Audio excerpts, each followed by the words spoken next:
Merhabalar, ben Doktor Arzu Yıldırım. Bugün kahve ve kalp sağlığı üzerine konuşacağım. Kahve ile ilgili konuşmak istiyorum çünkü kendisi benim çok sevdiğim bir içecek. Aslında doğruyu söylemek gerekirse kahve günümüzde en çok tüketilen içeceklerden bir tanesi. Lezzetinin yanı sıra enerji vermesi, metabolizmayı hızlandırması nedeniyle de insanlar tarafından çokça tercih edilen bir içecek. Ancak en önemlisi kahve bazı hastalıkların riskini azaltıyor ki bunların başında da kalp damar hastalıkları geliyor. Ben esas bu konuyu bu yüzden konuşmak istiyorum. Şimdi kahvenin insanlar tarafından çok bilinen etkileri var. Bunları saymak gerekirse enerji vermesi, metabolizmayı hızlandırması, kilo vermeye yardımcı olması bu vesileyle tabii ki. Zihni berraklaştırıp odaklanma yetimizi arttırır kahve. Böylelikle beynimizin daha iyi çalışmasını sağlar. Egzersiz öncesi içilen kahve, egzersiz sırasındaki performansı arttırır. Hatta bazı çalışmalarda kahvenin duygu durumumuzu pozitif yönde etkileyebileceğini söylemekte. Yani keyfiniz yerinde değilse bir fincan kahve tüketmek faydalı olabilir. Peki kahve başka ne yapar? Şimdi de kahvenin daha az bilinen etkilerinden bahsetmek istiyorum biraz. Çalışmalarda düzenli ve yüksek miktarda tüketilen kahvenin şeker hastalığı riskini azalttığı gösterilmiş. Ayrıca kahvenin sinir sistemi üzerinde de pozitif yönde etkileri var. Mesela Parkinson hastalığını azalttığı biliniyor. Hatta bazı çalışmalar kahvenin içindeki kafeinin Alzheimer riskini azaltabileceğini de göstermiş. Hem kafeinli hem kafeinsiz kahvenin kalp damar hastalığı riskini azalttığı ve kalp hastalıklarına bağlı ölümleri de azalttığı gösterilmiş. Ki bu kalp damar hastalıklarındaki azalma özellikle kadınlarda daha belirgin olarak görülmüş. Kahve deyince aklımıza ilk olarak kafein geliyor tabii ki. Ancak kahvenin içinde kafein dışında pek çok madde daha var. Az önce de bahsettiğim gibi kafeinli ve kafeinsiz kahvenin kalp damar sağlığı açısından benzer etkileri sahip olduğu görülmüş. Bu da dolayısıyla aslında kahvenin bu etkilerinin kafeinden gelmediğini gösteren türde çalışmalar. Kahvenin içindeki kafein dışındaki maddelerin de antioksidan ve antiinflamatuar özellikleri sahip olduğu gösterilmiş. Bu şu demek oluyor, bu maddeler vücudumuzdaki hücrelerin zedelenmesini engelliyor. Aynı zamanda vücuttaki iltihabı yani yangıyı azaltıyor. Şu ana kadar anlattıklarıma bakılırsa kahve çok mükemmel bir içecek gibi duruyor sanki. Tam olarak böyle söylemek doğru değil. Yaklaşık 30 yıl önce bir araştırmacı kaynatılarak içilen kahvenin kanımızdaki total kolesterolü ve aynı zamanda kötü kolesterol diye nitelendirdiğimiz LDL kolesterolünü arttırdığını göstermiş. Bu bulgudan yola çıkarak kaynatılan kahvenin çokça tüketilmesinin kalp damar hastalığı riskini arttırabileceğini öne sürmüş. Yaptığı deneyler ile kahvenin içerisinde olan ve bu kanımızdaki kolesterol seviyesini arttıran maddenin ne olduğunu da bulmuş. Sadece bu maddeyi keşfetmekle kalmamış, kahvenin filtre edilerek hazırlanması ile bu maddenin kahvenin içilen kısmından ayrıştırılabileceğini de göstermiş.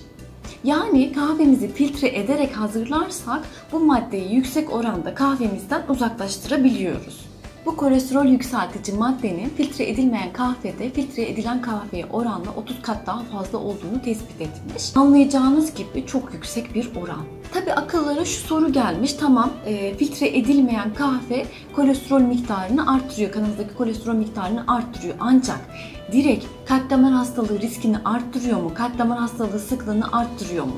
İşte bu soruya yanıt bulabilmek için aynı araştırmacı Norveç'te 1985 ile 2003 yılları arasında 500 bin küsür insanı takip etmiş. Bu insanların tükettiği kahve tipini ve kahve miktarını kayıt etmiş. Ve şu sonuçlara varmış.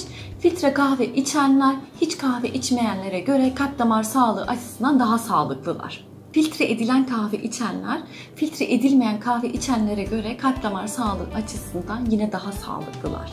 Ancak filtre edilmeyen kahve içenler ile hiç kahve içmeyenler arasında çok belirgin bir fark çıkmamış. Sadece 60 yaş üstü erkeklerde bir miktar fark gözlenmiş. O da şu yönde: 60 yaş üstü erkeklerde filtre edilmeyen kahve içmek hiç kahve içmemeye göre kalp damar sağlığı açısından daha riskli. Bunlardan şu sonuca varabiliriz: madem kahve içeceğiz, bari faydalı olanını içelim, filtre edilen kahve içelim. Şimdi aslında esas noktaya da biraz değinmiş gibi olduk. Sorumuz kahve içelim mi veya içmeyelim mi değil, kahvemizi nasıl içelim? filtre edilen kahve, filtre edilmeyen kahve diye biraz değindim. Bunun dışında başka bir mevzu daha var. O da kahvemizi tatlandırmak için kahvemize ne katıyoruz? Şimdi çoğu insan kahvenin tadını acı buluyor. O yüzden bu acı tadı kırmak için içine başka bir şeyler de katma ihtiyacı duyuyor. Bu genellikle şeker, kahve kreması, bir takım aromalar olabiliyor. Normalde kahve kalorisi yok denecek kadar az olan bir içecek. Ancak biz tutup bunun içerisine şeker, kahve kreması veya başka şeyler katarak bunun kalorisini arttırmış oluyoruz. Şimdi buradaki tek problem tabii ki kalorisini arttırmış olmamız da değil. Biliyorsunuz şeker ve bir takım diğer katkı maddelerinin sağlığımıza zararlı olduğunu biliyorsunuz. Özellikle de günümüzde popüler kahvecilerden ismini bile telaffuz etmekte zorlandığımız, içinde bin bir türlü şeyin olduğu ve genellikle içerisindeki şeylerin şekerden, kaloriden zengin olduğu, kahvenin belki eser miktarda bulunduğu içecekler tüketiliyor. Bu tarz şekerden ve kaloriden zengin içeceklerin faydasından bahsetmek zor. Tam tersi, kalp damar hastalığı açısından riskli olduğunu düşünmek yanlış olmaz. Böyle bir durumda kahve içeyim de sağlıklı olacağım derken şekeri, katkı maddesini alıp sağlığımızdan olmayalım. O yüzden şunu söylemek istiyorum. Kahvenizin yapılış şekli ve kahvenizin içine kattığınız şeyler sağlığınız açısından çok önemli.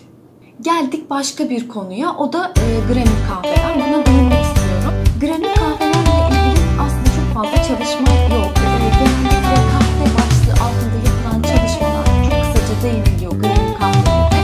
Ve genellikle granül kahvelerin etkisinin filtre kahveye benzer olduğu, kalp damar sağlığı açısından ve genel sağlık açısından benzer olduğu söyleniyor. Ancak ben içten içe bu duruma tam olarak katılmıyorum. Niye katılmıyorum? Onu şöyle anlatmak istiyorum. Kahve dediğimiz şey normalde doğası gereği suda çözülebilen bir madde değil. Biz kahveyi ya filtre ederiz ya kaynatırız, aroması suya geçer, biz onu tüketiriz. Ancak granül kahve dediğimiz şeyde siz o kahveyi alırsanız, genellikle bu granül kahveler bir markanın ismiyle bilinirler.